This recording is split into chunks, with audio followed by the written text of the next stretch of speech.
భారతదేశ ప్రజలు, అంతకంటే ముఖ్యంగా క్రైస్తవ సోదరులందరూ కూడా ఈ విషయంలో మీరు కొంచెం మెళకువగలిగి ఉండాలి.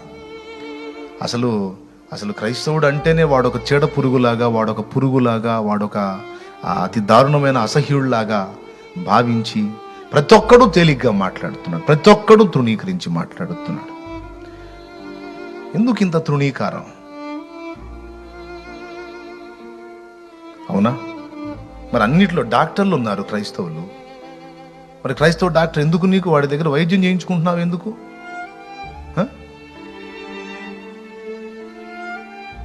మళ్ళా కొంతమంది మరి క్రైస్తవ దేశాలకు వెళ్ళి వాళ్ళ దగ్గరికి వెళ్ళి మనం సత్సంబంధాలు కలిగి ఉందామని వాళ్ళతో పోయి అడుక్కొచ్చుకోవటం ఎందుకు? మాట్లాడుకోవటం ఎందుకు?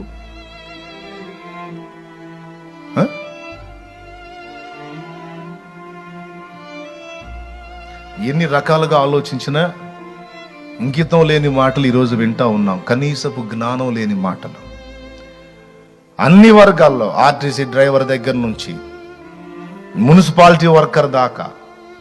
మున్సిపాలిటీ వర్క్ చేసే వాళ్ళు ఎంతమంది క్రైస్తవులు ఉన్నారో మరి మేము అంటరాని వాళ్ళంగా, మా బైబుల్ అపవిత్రమైందిగా, బైబుల్ మాది సపరేట్గా మేము మున్సిపల్ వర్క్ చేయమంటే ఎక్కడదక్కడ మురిగిపోయింది.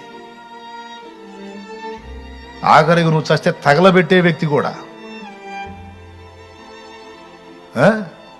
ఈ రకంగా ఎక్కడా క్రైస్తవుడు చేయలేకుండా ఉంది ఇండియాలో. మరి విడగొట్టావు కదా,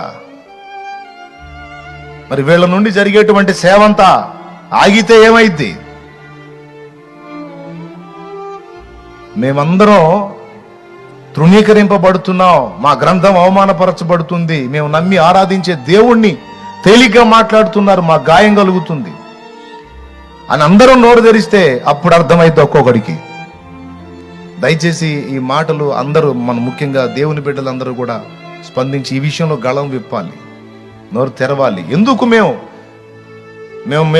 ఇండియన్స్ కాదా? మేము మా ఇష్టం వచ్చిన దైవాన్ని మేము ఆరాధించుకొని, మేము మొక్కి ప్రార్థన చేసుకుని, మేము నమ్మి ఫాలో అవటానికి మాకు లేదా హక్కు? లేదా? ఎవరెవరు ఎంతెంత సేవ చేశారో సమాజానికి వాళ్ళందరూ ముందుకొచ్చి అవసరమైతే మాట్లాడాలి.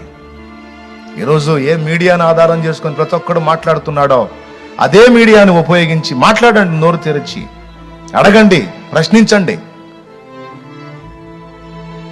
తలదించుకొని సజ్జనుడు తలదించుకొని కొన్నిసార్లు వెళ్ళటం క్షేమం, కొన్నిసార్లు తలదించుకొని వెళ్ళటం ప్రమాదకరం.